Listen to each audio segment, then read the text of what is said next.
नमस्कार मित्रों, स्वागत है आपका अपने YouTube चैनल स्टडी विद अभिषेक त्रिवेदी में। मित्रों, आज हम बात करते हैं वर्णमाला भाग 2 पर। इससे पहले वीडियो में वर्णमाला में हम लोगों ने देखा था कि वर्णमाला है क्या। प्रमुख रूप से वर्णों के 3 प्रकार में से हम अयोगवा पे चर्चा कर चुके हैं।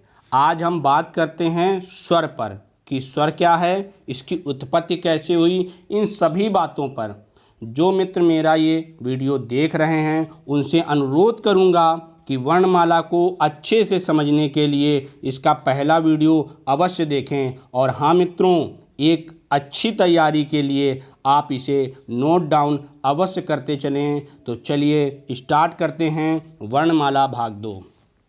वर्णमाला भाग 2। वर्ण होता क्या है? हम मुख से जिन ध्वनियों का उच्चारण करते हैं वो वर्ण होती हैं। देखिए मित्रों, यहाँ पे ये लिखा हुआ है, हम मुख से जिन ध्वनियों का उच्चारण करते हैं वो वर्ण होती हैं। तो स्वाभाविक सी बात है कि जब हम मुख से बोलेंगे तो वह या तो स्वर निकलेगा, या व्यंजन होगा, या अयोगवा होगा। तो यही सिंपल सा लिखा हुआ है। और इससे पहले वीडियो में हम लोगों ने वर्ण की परिभाषा पढ़ी थी कि वर्ण किसे कहते हैं। वर्ण भाषा की सबसे छोटी लिखित इकाई है। वर्ण भाषा की सबसे छोटी इकाई है। और यदि तीसरी परिभाषा ये देख लेते हैं कि यदि हमसे पूछ दिया जाए कि मुख से जो ध्वनि निकलती हैं या उच्चारित होती हैं उन्हें हम क्या कहते हैं? उन्हें वर्ण कहते हैं। तो वर्णमाला के ये 3 प्रकार, जिसमें से 11 स्वर ये याद रखने योग्य है, व्यंजन 33 होते हैं ये याद रखने योग्य है, और अयोगवा 2 होते हैं ये भी है याद रखने योग्य। तो 3 प्रकार में से अयोगवा पे विस्तृत रूप से चर्चा हम लोग इससे पहले वाले वीडियो में कर चुके हैं। तो अब हम लोग चर्चा करते हैं स्वर पे कि स्वर क्या है। तो मित्रों, स्वर पे चर्चा करते हैं। स्वर अगर देखा जाए तो वह ध्वनियाँ जो स्वतंत्र रूप से काम करती हैं उन्हें हम क्या कहते हैं? उन्हें हम स्वर कहते हैं। अब यहाँ स्वतंत्र रूप से, एक यहाँ पे शब्द क्या आया? स्वतंत्र रूप से। अब देखिए, स्वतंत्र की बात समझिए। जैसे हम लोग अपने ऊपर ही मान लें कि हम लोगों को स्वतंत्र कर दिया जाए, तो चाहे जहाँ जाइए कोई दिक्कत नहीं, चाहे जो कुछ करिए कोई दिक्कत नहीं, यानी कि कोई बाधा या दिक्कत उत्पन्न ना हो, वो स्वतंत्र माना जाता है। तो वही है यहाँ पे भी कि स्वर क्या है? ध्वनि, ऐसी ध्वनि जो स्वतंत्र रूप से काम करती हो, यानी कि जब हम बोलते हैं तो जो हमारी श्वास वायु निकलती है वह बिना किसी बाधा के, बिना किसी दिक्कत के बोली जा सके, यानी कि कहीं भी मुंह में ना टकराए, मुंह में भी कहीं भी नहीं टकराती है, तो उन्हें क्या बोलते हैं? उन्हें हम स्वर कहते हैं। ठीक मित्रों, अब देखिए स्वर जो हिंदी में 11 होते हैं, लेकिन हर एक भाषा की आदि जननी जो मानी जाती है वो संस्कृत मानी जाती है। अब संस्कृत के बाद विकास होता है पाली का, फिर प्राकृत का, फिर अपभ्रंश का, फिर हिंदी का। नोट डाउन करना चाहें तो कर लें, क्योंकि संस्कृत के बाद पाली, पाली के बाद प्राकृत, प्राकृत के बाद अपभ्रंश आई, अपभ्रंश के बाद हिंदी आई। और ज़्यादा उसमें टेंशन ना लें, क्योंकि ये भी हिंदी के विकास में हम आपको ये सब पूरा पढ़ाएंगे बहुत कायदे से।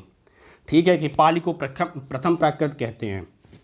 तो यहाँ जो देखने योग्य बात है वो स्वर की चर्चा हो रही, तो स्वर पे चर्चा करते हैं कि संस्कृत भाषा में स्वर क्या हैं? वो 9 हैं, ये याद कर लीजिए। लेकिन इसमें नहीं पूछते हैं हिंदी में, आदि जननी है इस वजह से बता दे रहे हैं।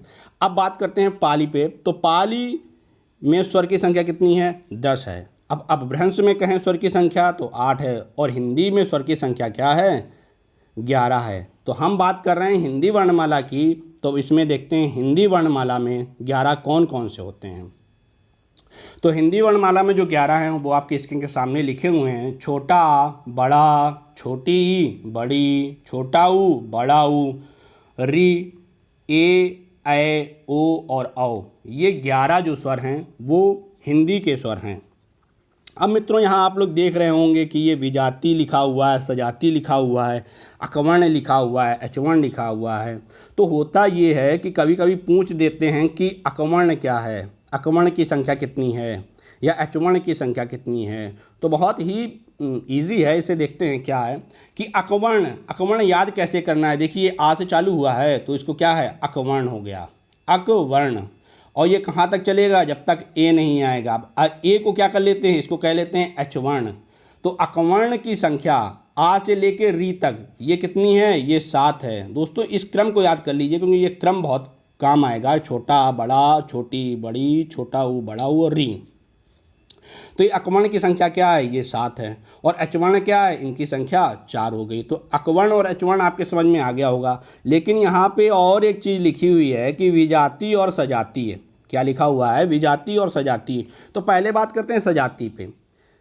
अब देखिए लिखा हुआ सजाती, सजाती का यदि देखें अर्थ क्या होता है, समान जाति के, समान जाति के। जैसे आप यदि क्षत्रिय हैं तो समान जाति के क्षत्रिय ही हूँ, ठीक है। तो समान जाति मतलब क्या होती है, एक जैसे। तो यहाँ पे ए ऐ ओ औ ये एक जैसे हैं। हम एक जैसे क्या हैं, क्योंकि समझते हैं इनको, सजाती क्यों बोलते हैं, क्योंकि ये जो स्वर हैं ये स्वरों से मिल के बने हुए हैं, स्वरों से मिलके बने हुए हैं। इसमें भी स्वरों से मिलके बने हुए हैं, भी बताते हैं। लेकिन ये क्या है, सजाती, क्योंकि ये अलग अलग, ध्यान देने योग्य बात है कि ये अलग अलग स्वर से मिलके बने हुए हैं, तो इन्हें क्या बोलते हैं, सजाती बोलते हैं। अब अलग अलग कैसे, देखिए संधि विच्छेद में भी देखेंगे इसको। आ और ई मिलके क्या होते हैं, ए होते हैं। आ और ई मिलके क्या होता है, ए होता है। जैसे ये देखो आपके लिखा हुआ है, ये क्या है, छोटा, ये क्या है, स्वर है। ये क्या है, छोटी ई, ये क्या है, स्वर है। इन दो भिन्न स्वरों से, अलग अलग स्वरों से मिलके क्या बना हुआ है, ए बना हुआ है।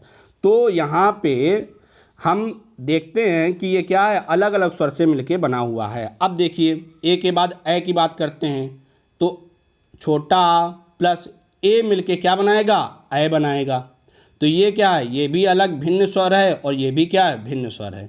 तो यदि हम कहा जाए कि सजाती वर्ण क्या है, तो दो भिन्न स्वरों से मिलके बने हैं। या फिर ये नहीं पूछते हैं, ये तो अभी दूसरे की परिभाषा हो जाएगी, संयुक्त की हो जाएगी, दीर्घ की, और अभी आगे पढ़ाएंगे।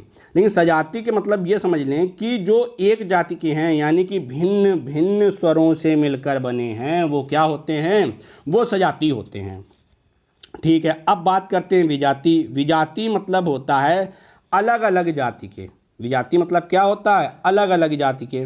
अब देखो ये क्या है, छोटा, ये क्या है, छोटा। अब देखिए ये इसके साथ अगर छोटा और जोड़ दिया तो ये क्या बन गया, ये बन गया बड़ा। अब आपके मन में ये डाउट आ रहा होगा कि ये भी बना हुआ है किससे, मिल के।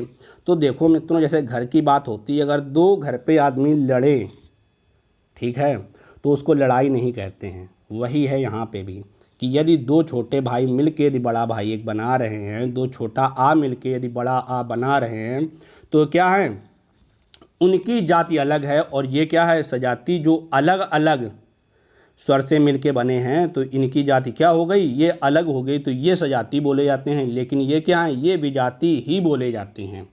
ये क्या है, ये विजाती ही बोले जाते हैं। तो देखिए विजाती मतलब अलग अलग जाति की हों। तो ये देखिए आ, ये अलग जाति का है। अब आ से आ मिलके बड़ा आ बनता है। ई क्या है, ये अलग जाति का है, यानी कि ये किसी से मिलके नहीं बना। अब ई और ई मिलके बड़ी ई बना लेते हैं, वो बात अलग है। और ऊ क्या है, ये भी अलग जाति का है, और ऊ मिलके क्या, बड़ा ऊ बना लेते हैं। और री आपको पता ही है, ये संस्कृत का स्वर है। अब इसके विषय में अगर थोड़ी चर्चा करें यहाँ पे, तो अभी बाद में चर्चा करेंगे कि इसे मात्र एक मूर्धन्य स्वर यही है। इस पर चलिए बाद में चर्चा करेंगे, अभी नहीं चर्चा करना योग्य यहाँ पे सही रहेगा। अब देखिए, अब बात करते हैं आगे। इतनी बात आपको समझ में आ गई होगी कि विजाती क्या है और सजाती क्या है। अब बात करते हैं आगे कि स्वर होते कितने प्रकार के हैं। यदि कहा जाए तो आपको पता है स्वर 11 प्रकार के होते हैं। अब देखिए यहाँ पे जो समझने योग्य बात है वो एक और है कि यहाँ मात्राएं कितनी हैं। तो स्वर में मात्राएं जो होती हैं वो 10 होती हैं। अब स्वर में क्या होती हैं, मात्राएं जो होती हैं 10 होती हैं। वो कैसे, देखिए छोटे या की मात्रा भाई लग पाएगी, छोटे या की मात्रा नहीं लगा सकते। अब कह दीजिए का में छोटे या की मात्रा लगाओ, नहीं लगा सकते।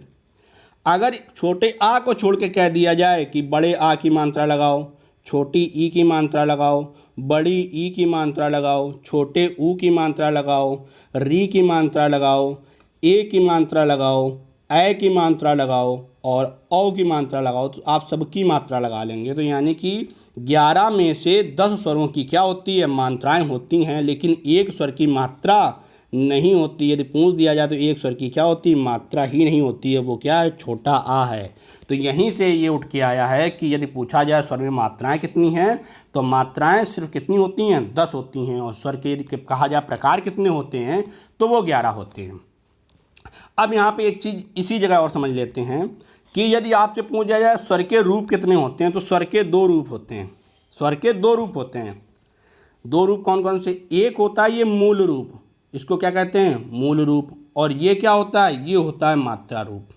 यहाँ पे याद रखिएगा, अभी आगे काम आएगा कि मूल रूप क्या है, ये 11 हैं और ये मात्रा हमने आपको क्या बताई है, 10 हैं। अब समझिए इसे, मूल रूप और मात्रा रूप क्या है। मूल रूप, एक मिनट ऊपर कर लेता हूँ स्क्रीन, मूल रूप और मात्रा रूप क्या है। अब देखिए, मूल रूप और मात्रा रूप है ये कि मूल रूप ये 11 हो गए, आपको पता है, छोटा आ से लेके औ तक ये 11 हैं। अब मात्रा रूप जब कहा जाए तो मात्रा जब हम गिनेंगे तो 10 ही तो थी। मात्रा क्या थी, मात्रा 10 ही तो थी, एक छोटे या की मात्रा होती ही नहीं है। तो यदि आपसे पूछ दिया जाए कि स्वर के रूप कितने होते हैं, तो 2 होते हैं। और उसमें भी यदि पूछा जाए मूल रूप कितने होते हैं, तो 11 होते हैं। मात्रा रूप कितने होते हैं, 10 होते हैं। ये तो देखो सिंपल सी बात समझ में आ गई।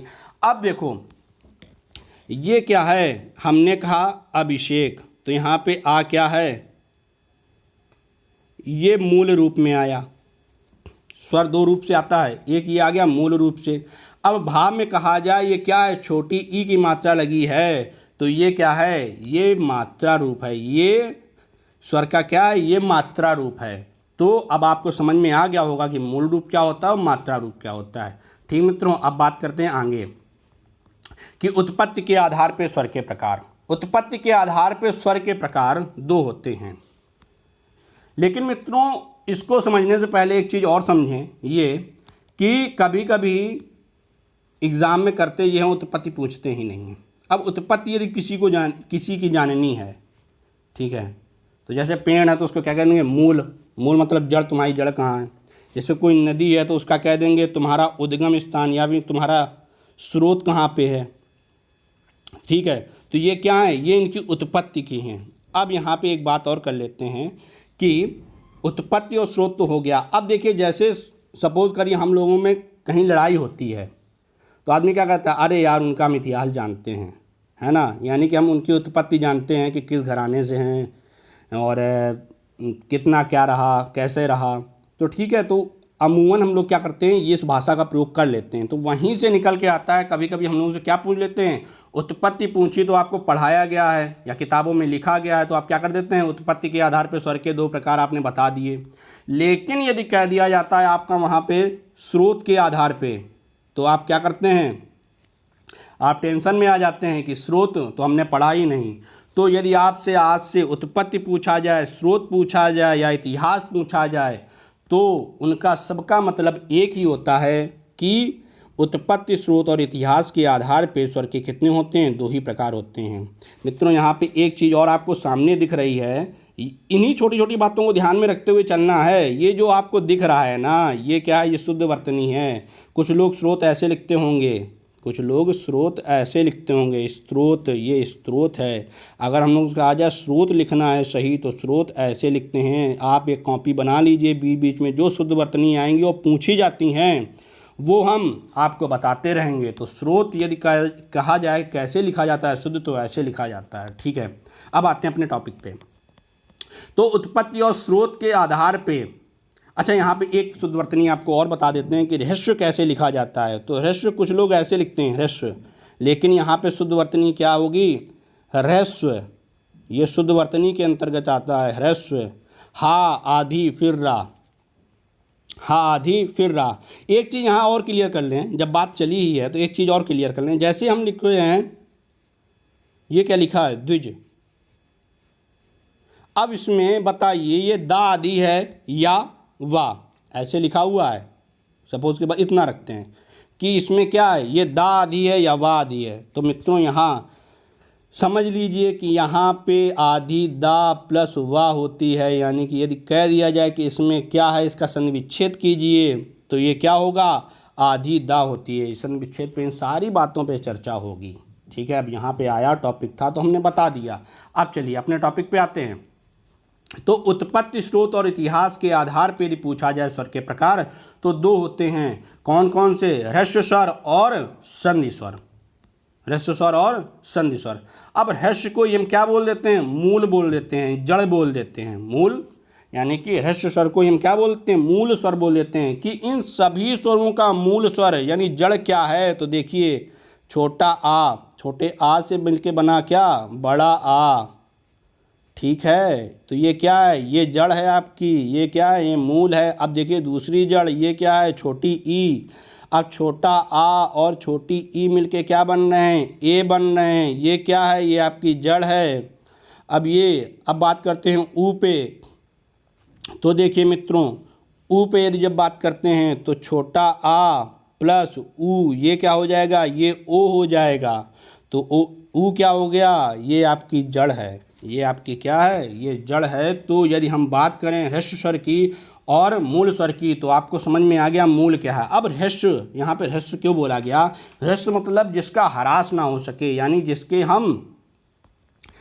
हम टुकड़े ना कर सकें, उसको हम क्या बोलते हैं, उसको ह्रस्व स्वर बोलते हैं। उसको हम क्या बोलते हैं, ह्रस्व स्वर बोलते हैं। अब एक यहाँ पे ऐसे पूछ देते हैं कि जिनकी उत्पत्ति का हमें पता नहीं है। अब ये बताइए, हमें बड़े आ की उत्पत्ति का पता चल गया कि ये दो छोटे आ से मिलके बना हुआ है। भाई तुम्हारी उत्पत्ति ये है, क्या है, छोटा आ, दो बार मिला दिया है तो तुम बन गए हो बड़े आ। लेकिन यदि कह दिया जाए कि छोटा आ क्या है, तो इसकी उत्पत्ति का हमें पता ही नहीं है।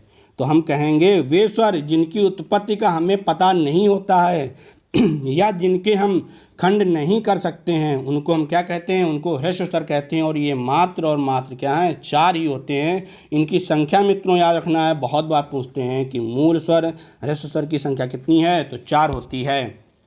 अब देखिए, अब ये क्या है, ये क्या है, चार हैं, छोटा आ, छोटी ई, छोटा ऊ और री। ये ह्रस्व स्वर के चार प्रकार हैं। अब बात करते हैं संधि स्वर पे। अब संधि स्वर पे जब बात करते हैं तो यहाँ पे और पूछ दिया जाता है ये कि संधि स्वर बताया किसके द्वारा गया।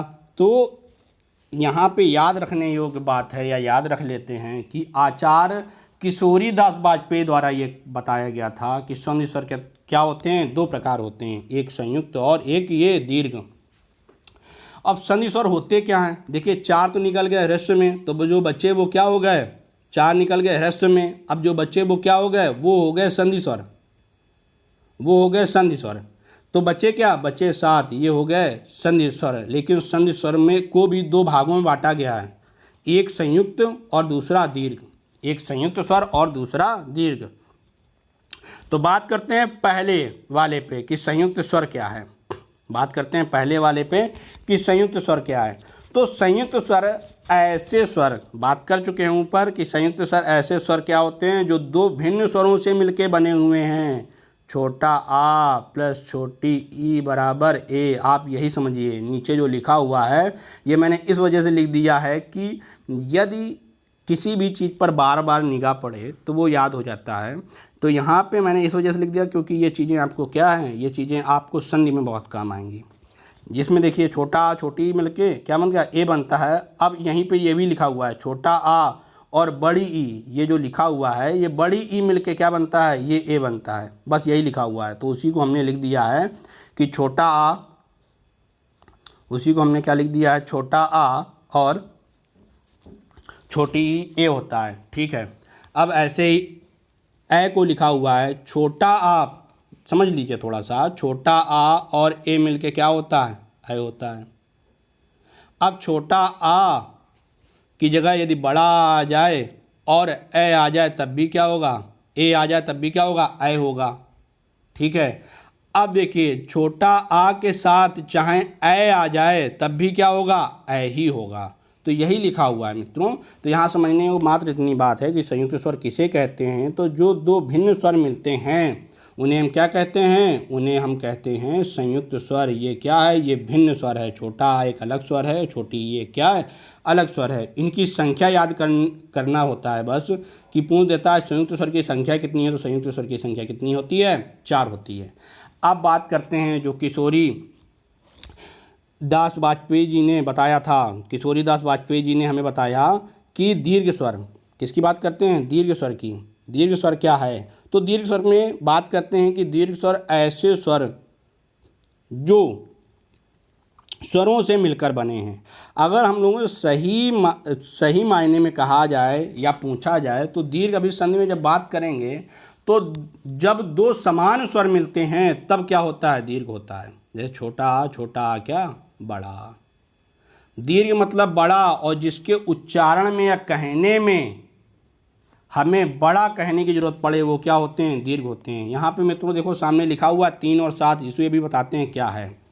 देखिए यहाँ पे जो आपका सामने लिखा हुआ है इसमें बड़ा, बड़ी, बड़ाऊ, ए ओ लिखा हुआ है। इसमें क्या है, इसमें ह्रस्व स्वर गायब हैं। छोटा, छोटी, ई, ऊ और री गायब हैं। अब देखो यदि कहा जाए शुद्ध मामले में कि दीर्घ स्वर क्या हैं, तो दीर्घ स्वर सिर्फ यही 3 हैं। दीर्घ स्वर क्या हैं, सिर्फ 3 ही हैं, जिनके उच्चारण में हम आगे क्या लगा देते हैं, बड़ा, बड़ा आ, बड़ी ई, बड़ा ऊ। लेकिन कुछ किताबों में और कुछ विद्वानों द्वारा इनकी संख्या 7 मानी गई है। इनको संयुक्त स्वर को भी इसी में जोड़ लिया है। तो मित्रों यहाँ याद रखें कि दीर्घ स्वर यदि 3 और 7 का आपका आए ऑप्शन में तो आपको 3 ही लगाना है, सही होगा, नो डाउट। और यदि 3 नहीं दिखाई पड़ रहा है तो 7 लगाइएगा, फिर 7 सही माना जाता है। ठीक मित्रों, तो दीर्घ स्वर क्या है, जो स्वरों से मिलके बने होते हैं। तो ये देखिए, ये छोटा, छोटा से मिलके बना हुआ है, बड़ा। अब ये ए ओ ये भी क्या हैं, ये भिन्न स्वर से मिलके बने हैं, लेकिन स्वरों से तो मिलके बने हुए हैं ना। ये क्या, आ और ई क्या है, ए, ये स्वरों से मिलके बने हुए हैं ना, तो क्या है, ये दीर्घ स्वर की श्रेणी में रख दिए जाते हैं। ठीक मित्रों, ये बात आपको समझ में आ गई होगी। अब बात करते हैं मात्रा के आधार पर स्वर के प्रकार, कि मात्रा के आधार पर स्वर के कितने प्रकार होते हैं। तो मित्रों यहाँ समझिएगा, किसी किसी किताब में 3 दे दिए हैं, लेकिन यदि सही मामले में पूछा जाए, यदि आपसे कहा जाए कि मात्रा के आधार पर स्वर के प्रकार पूछा भी जाए तो आप 2 ही लगाइएगा, अगर 2 हो ऑप्शन में। दीर्घ स्वर की तरह कंडीशन रहेगी, अगर 2 हो ऑप्शन में तो क्या 2 ही लगाएंगे। अब 3 होते कौन कौन से हैं, एक होता है एक मात्रिक, एक होता है द्विमात्रिक, एक होता है त्रिमात्रिक। उसको हम क्या, त्रिमात्रिक भी कहते हैं। अब लेकिन त्रिमात्रिक जो है वो अभी बात करते हैं उस पर कि वो संस्कृत से लिया गया है। अब बात करते हैं पहले एक मात्रिक, 2 मात्रिक पे। तो एक लाइन बस समझ लें, फिर ये पूरा मात्रा वाला कॉन्सेप्ट हमें समझ में आएगा। वो क्या है, यदि हम यही समझ लें कि मात्रा किसे कहते हैं, यदि हम यही समझ लें कि मात्रा किसे कहते हैं तो हमें क्या, हमें अभी सारी बातें समझ में आ जाएंगी। अब मात्रा किसे कहते हैं समझिए, जिस स्वर के उच्चारण में, नहीं मात्रा, एक मात्रा की मैं परिभाषा बताने लगा था, सॉरी, मात्रा की बात करते हैं। मात्रा कोई भी है, जैसे हमने कहा ये क्या लगा हुआ है, का, ये क्या है, कि, ये क्या है, की। तो मात्रा क्या है, स्वरों के उच्चारण। देखिए का कोई उच्चारण नहीं है, का के बाद किसका उच्चारण, का, आ का उच्चारण कर रहे हैं ना, कि ई का उच्चारण करना, वो भी छोटी ई का। तो हम जो स्वरों के उच्चारण में समय लेते हैं या जो समय लगता है उसे हम क्या बोलते हैं, उसे हम मात्रा कहते हैं। जैसे हमने कहा कि, तो ई में समय लगा ना, तो वो क्या होता है, वो मात्रा होती है। तो मात्रा की एक अच्छी डिफिनेशन क्या है, किसी स्वर के उच्चारण में लगने वाले समय को क्या कहते हैं, मात्रा कहते हैं। दोस्तों ये समझाने के लिए तो है ही, लेकिन एक बात हम आपको बताएं कि जो ये सामने लिखा है ना कि मात्रा, किसी स्वर के उच्चारण में लगने वाले समय को मात्रा कहते हैं। दोस्तों इन्हीं छोटी छोटी बातों को आप नोट डाउन करते चलिए, देखते चलिए, समझते चलिए, क्योंकि यही क्वेश्चन जो है पूछा जाता है। आपसे पीएचडी नहीं कराएंगे कोई, आपसे छोटी छोटी बातें पूछते हैं, और वो कक्षा 7 वाली। लेकिन होता क्या है कि हम उतना जो है कक्षा 7 यार अब पढ़ें, ग्रेजुएशन करने के बाद हमारे दिमाग में ये हो जाता है। और बाद में होता क्या है कि जब हम एग्ज़ाम दे के आते हैं तो हम बता भी नहीं पाते हैं कि कक्षा 7 वाली चीज़ गलत करा है ना। तो इन चीज़ों को ध्यान में रखते चलिए कि मात्रा क्या है, स्वरों के उच्चारण में लगने वाले समय को हम क्या कहते हैं, मात्रा कहते हैं। अब यहाँ से देखो कॉन्सेप्ट क्लियर रहेगा क्या कि एक मात्रिक क्या है। अब हम यहाँ पे कह सकते हैं जिनके उच्चारण में एक मात्रा का समय लगे। अब एक मात्रा देखो कैसे, हमने कहा ये आ वाला, चलिए आ छोड़ते हैं, हर बार आ ही ले लेते हैं, हम लेते हैं ई। ये हमने कहा क्या कि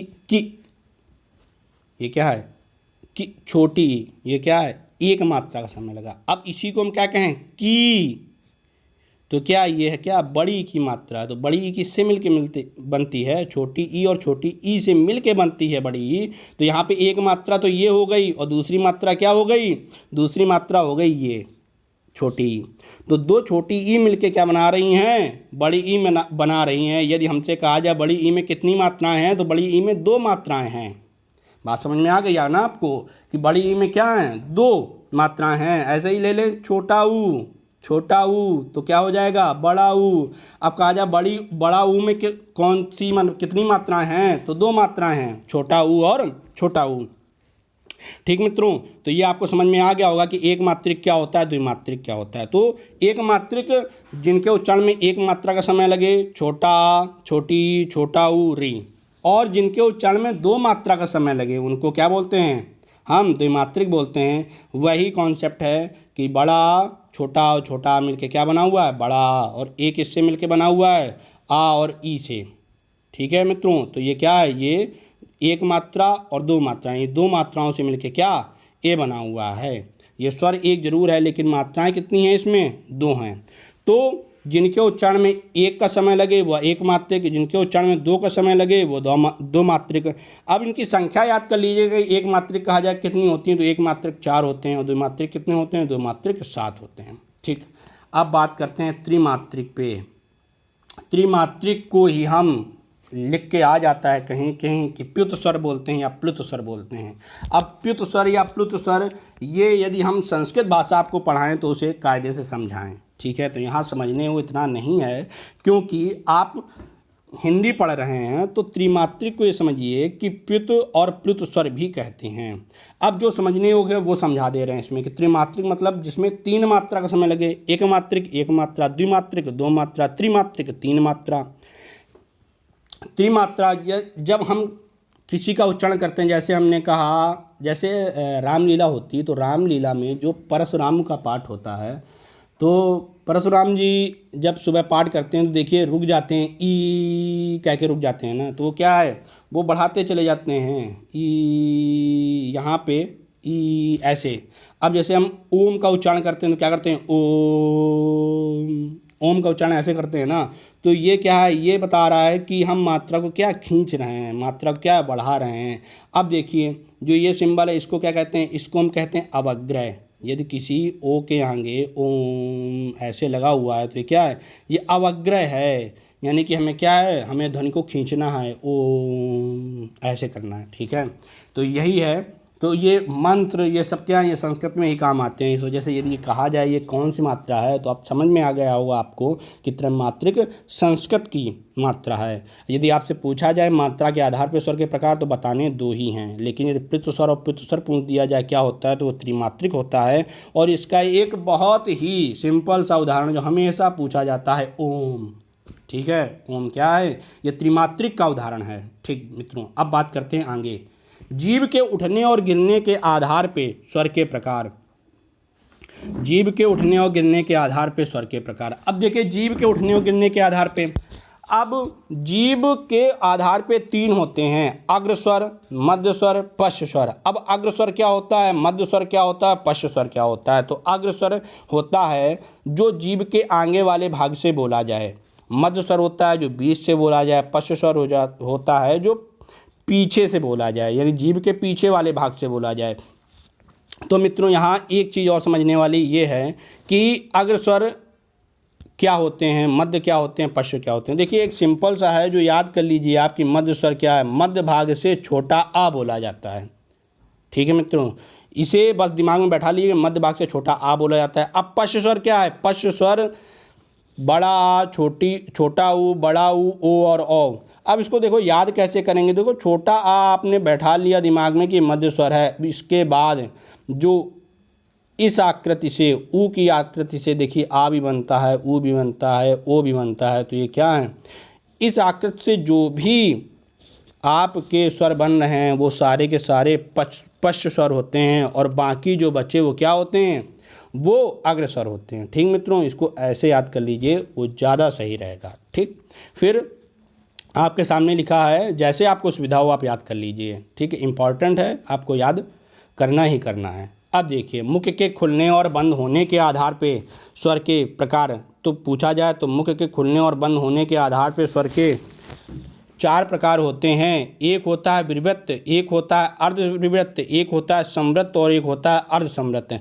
अब देखिए विवृत्त स्वर क्या होता है। विवृत्त स्वर यदि कहा जाए कि जिसमें मुख बहुत बड़ा खुले, आपसे ऐसे पूछ देंगे कि स्वर में ऐसा कौन सा स्वर है जिसमें मुख बड़ा खुलता है, उसे हम कौन सा स्वर कहते हैं। विवृत्त, अर्धविवृत्त, संवृत्त, अर्ध संवृत्त, उसे क्या बोलते हैं, विवृत्त स्वर पूछते हैं। घुमा के भी पूछ सकते हैं ना, तो इसको क्या बोलते हैं, विवृत्त स्वर कहते हैं। अब देखिए विवृत्त स्वर, देखिए इसमें यदि आप कहेंगे बड़ा आ, तो ये क्या है, ये विवृत्त स्वर है। ये क्या होता है, ये विवृत्त स्वर होता है। अब बात करते हैं हम विवृत्त के बाद संवृत्त की, कि सबसे बड़ा मुंह खुला और बिल्कुल कम खुले, यानी कि ना के बराबर, तो वो क्या होता है, वो संवृत्त होता है, जिसमें बहुत कम खुलता है, जिसमें छोटी ई, बड़ी ई, छोटा ऊ, बड़ा ऊ, ये क्या है, ये संवृत्त में है। अब देखिए अर्ध संवृत्त आपके सामने लिखा हुआ है कि अर्ध संवृत्त यानी संवृत्त से थोड़ा ज़्यादा, संवृत्त से थोड़ा ज़्यादा और अर्ध संवृत्त से थोड़ा कम। ये क्या होता है, मुख को भाई 4 तरीके से ही खोल सकते हैं। एक बड़ा, एक बिल्कुल नहीं, मैं बिल्कुल ना के बराबर छोटा, एक थोड़े से हल्का सा ज़्यादा, एक आधा, यदि कहा जाए आधा मतलब हो जाएगा बड़े से हल्का सा कम। तो देखिए एक बिल्कुल कम, एक थोड़े से ज़्यादा, एक बड़े से थोड़ा और एक सबसे बड़ा। तो ये 4 ही प्रकार होते हैं मुख के खोलने के, और उनके आधार पर स्वर के प्रकार होते हैं। इनको याद कर लीजिएगा।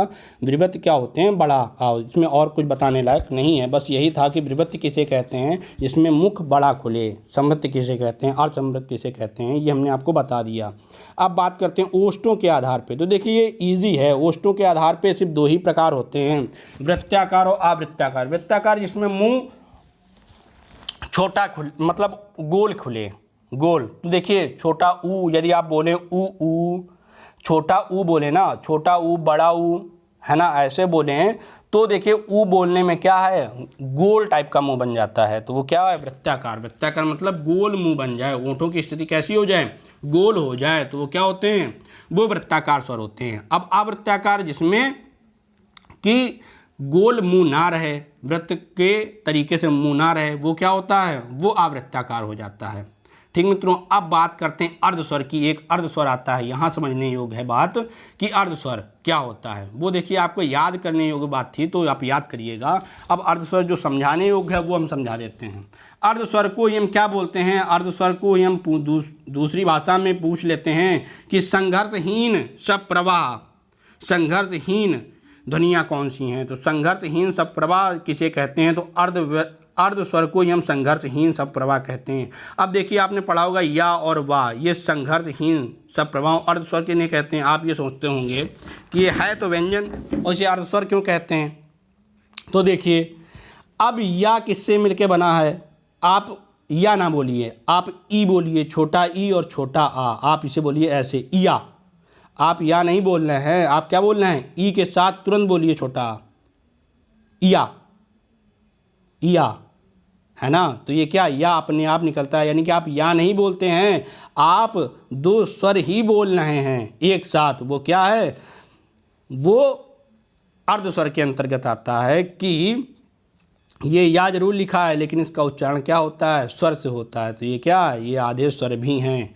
अब वाक में भी यही है, उआ, ऊ के साथ हम क्या बोलते हैं, आ। तो ये क्या है, उआ, यानी कि वाह। हम वाह नहीं बोल रहे हैं, हम उआ, उआ बोल रहे हैं। ठीक है, तो ये क्या होते हैं, ये होते हैं आपके अर्ध स्वर। अब देखिए संघर्षहीन सब प्रवाह क्या होता है। अब हम या वाह जब बोलते हैं तो ऊ बोलते हैं और आ बोलते हैं। अब देखिए ये ऊ और आ क्या हैं, ये स्वर ही तो हैं। स्वर के विषय में बताया था ना आपको, स्वतंत्र हैं ये, किसी प्रकार की कोई बाधा नहीं। तो ये क्या हैं, जब किसी प्रकार की कोई बाधा नहीं होती है तो वो क्या होते हैं, संघर्षहीन। इन्हें कोई संघर्ष नहीं करना पड़ता है, इन पे कोई बाधा नहीं है, कोई रोक टोक नहीं है। तो क्या हो जाते हैं, अर्ध स्वर क्या होते हैं, संघर्षहीन सब प्रवाह होते हैं। और अर्ध स्वर की संख्या कितनी होती है, 2 होती है। ठीक है मित्रों, अब देखो, अब बात करते हैं आगत स्वर या स्वन स्वर। अब आगत स्वर और स्वन स्वर होते क्या हैं। आगत का शाब्दिक अर्थ यह है कि आया हुआ, आया हुआ। अब देखो हिंदी में जब कोई तुम्हारे घर में है तो वो तो ये नहीं कहेंगे हमारे घर में कोई आया हुआ है, मम्मी है पापा है, कोई आया हुआ थोड़ा ना होता है भाई।